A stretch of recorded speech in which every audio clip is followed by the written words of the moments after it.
بسم اللہ الرحمن الرحیم۔ ناظرین السلام علیکم ورحمۃ اللہ۔ ناظرین یہ کتاب ہے قصص الانبیاء۔ ناظرین قصص الانبیاء آج اس کا ویلاگ نمبر ہے 339 اور دوسری ایپیسوڈ ہے، پیج ہے 359۔ ناظرین بیان چل رہا ہے حضرت حلیمہ دائی کا، جنہوں نے دودھ پلایا اور رسول اللہ صلی اللہ علیہ وسلم کو وہ اپنا حال آنکھوں دیکھا حال بیان کرتی ہیں۔ حضرت حلیمہ دائی ایک ایپیسوڈ پیش کر چکے ہیں، یہ دوسرا ایپیسوڈ ہے جو ہم آپ کے سامنے رکھنے جا رہے ہیں۔ کتاب کا نام ہے قصص الانبیاء۔ تمنا ہے کہ اس دنیا میں کوئی کام کر جاؤں، جو ہو سکے تو دشمن اسلام کو ناکام کر جاؤں۔ اگر جنت میں جانے کا ارادہ ہو تمامی کا، گلے میں توق تم ڈالو محمد کی غلامی کا۔ مسجد تو بنا دی شب بھر میں ایمان کی حرارت والوں نے، من اپنا پرانا پاپی ہے برسوں سے نمازی بن نہ سکا۔ ناظرین یہ کتاب جس کا ٹائٹل ہے قصص الانبیاء، ناظرین اس کتاب کے رائٹر ہیں حضرت مولانا عبد المنان صاحب رحمۃ اللہ علیہ۔ ناظرین اس کتاب کے اندر حضور اکرم صلی اللہ علیہ وسلم سے لے کر حضرت آدم علیہ السلام تک تمام انبیاء اکرام کے قصے، سچے قصے، واقعات، سچے واقعات قرآن و سنت کی روشنی میں، قرآن و حدیث کی روشنی میں لکھے گئے ہیں، درج کیے گئے ہیں۔ اس کتاب کے اندر ہم جسارت کرتے ہیں روزانہ کی بنیاد پر کم از کم ایک ویلاگ آپ تک ضرور پہنچایا جائے، اور آپ سنیں اور دوسروں تک پہنچائیں۔ یہی اچھے مومن مسلمان کی پہچان ہے۔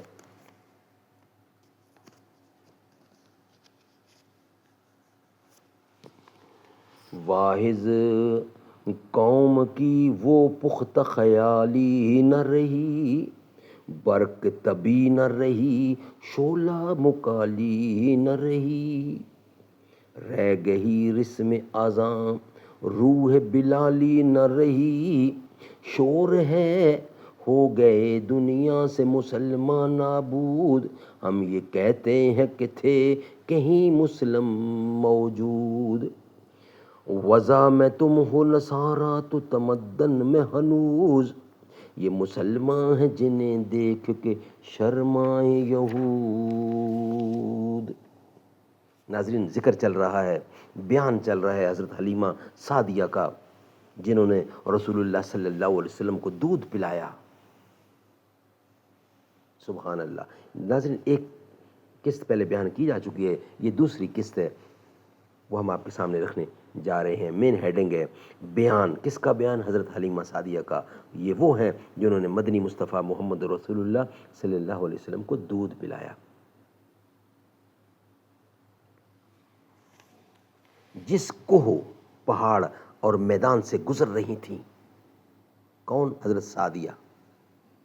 یہ آواز برابر سنتی تھیں کہ اے حلیمہ تم کو یہ شرف مبارک ہو۔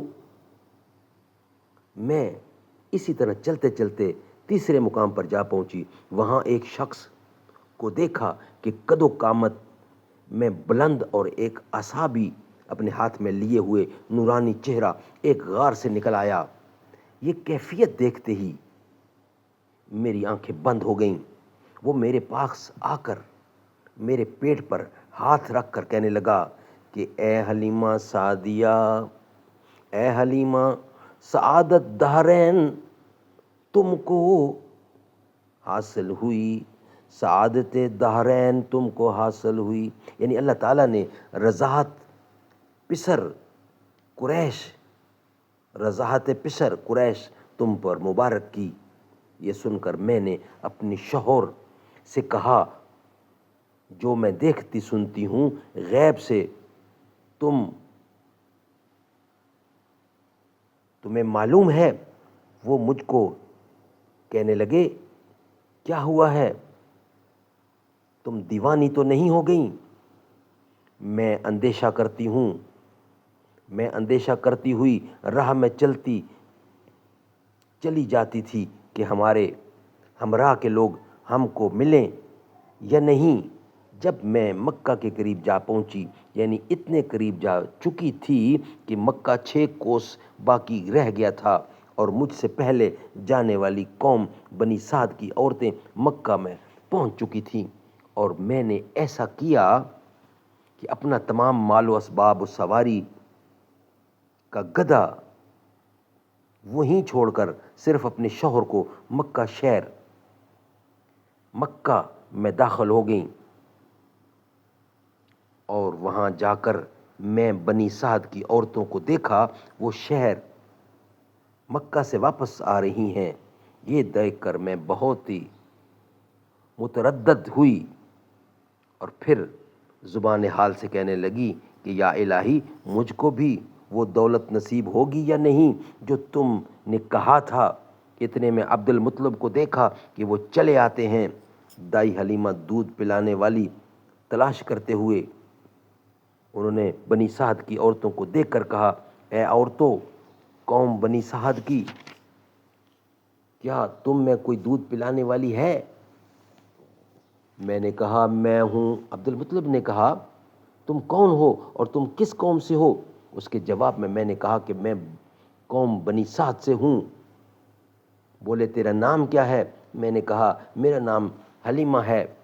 پھر یہ سن کر انہوں نے کہا، اے حلیمہ، یہ بہت نیک اور اچھی بات ہے کہ ایک لڑکا محمد، جس کا نام ہے، وہ ہے بھی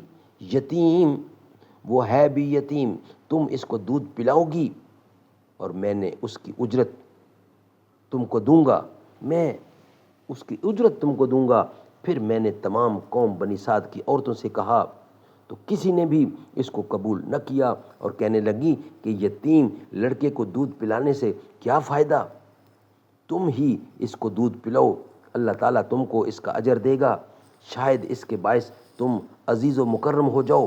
میں نے کہا، بہت اچھا، میں نے اپنے شوہر سے پوچھا، یعنی پوچھ لوں، بہت اچھا، میں اپنے شوہر سے پوچھ لیتی ہوں، پھر دودھ پلاؤں گی۔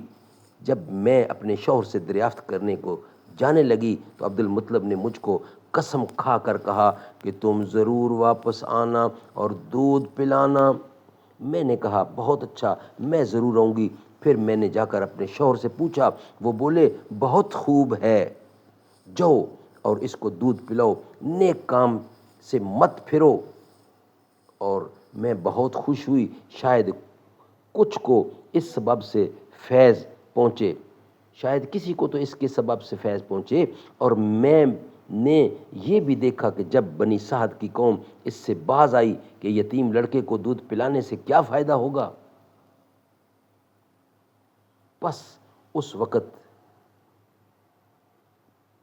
وقت بھی میرے دل میں آ گیا کہ ضرور دودھ پلانے جاؤں یا نہ جاؤں۔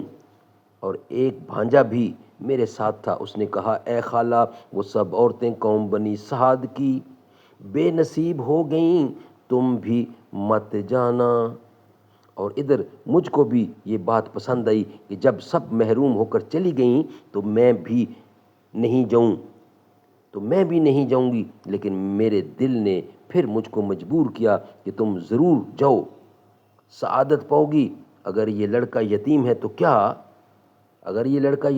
کیا ہوا، اس کو اپنی گود میں پالو، اور یہی چیز میں نے اپنے خواب میں دیکھی ہے۔ ناظرین، اس کا بقیہ حصہ انشاءاللہ رکھیں گے ہم آپ کے سامنے نیکسٹ ویلاگ کی صورت میں۔ یہ ویلاگ ہمارا یہاں ہی مکمل ہوتا ہے، ابھی بیان باقی ہے۔ کیا شان رسالت ہے سرکار مدینہ کی، ہر دل پہ حکومت ہے سرکار مدینہ کی۔ مولا میرا قلم ہووے، مولا میرا قلم ہووے، تیری حمد و ثنا ہووے، تیری حمد و ثنا اندر میری زندگی فنا ہووے، تیرے کم سب انوکھے تے نرالے شان والے ہن، کہ یوں سے مچھلی پیٹ اندر کوئی اگ دے حوالے ہن، پلے دشمن دے گھر موسیٰ نہ جس نوں کوئی پتہ ہووے، مولا میرا قلم ہووے، تیری حمد و ثنا ہووے۔